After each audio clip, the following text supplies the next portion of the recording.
Chapter 3. The Storm and the Shipwreck. I stayed in Brazil and worked hard for some years. By then I was rich, but also bored.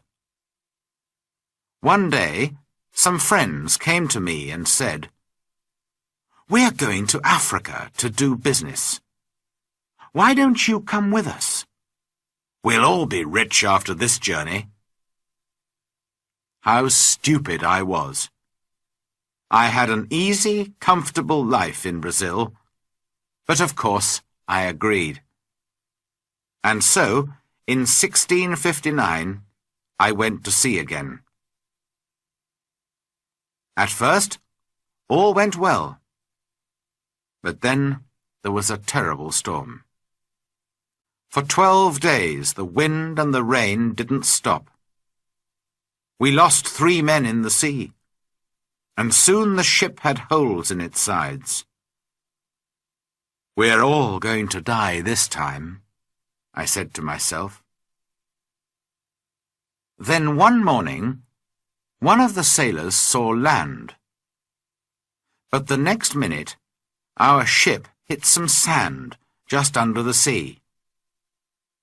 The ship could not move, and we were really in danger now. The sea was trying to break the ship into pieces, and we had very little time.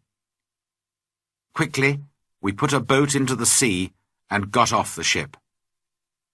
But the sea was very rough, and our little boat could not live for long in that wild water. Half an hour later, the angry sea turned our boat over, and we were all in the water. I looked round for my friends, but I could see nobody. I was alone. That day I was lucky, and the sea carried me to the shore. I could not see the land, only mountains of water all around me. Then, suddenly, I felt the ground under my feet.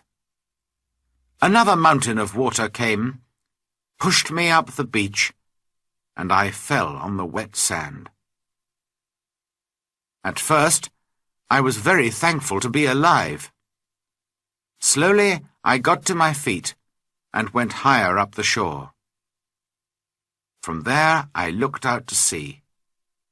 I could see our ship, but it was wrecked, and there was nobody near it.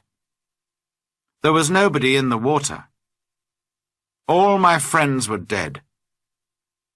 I was alive, but in a strange, wild country, with no food, no water, and no gun. It was dark now, and I was tired. I was afraid to sleep on the shore. Perhaps there were wild animals there. So I went up into a tree, and I stayed there all night.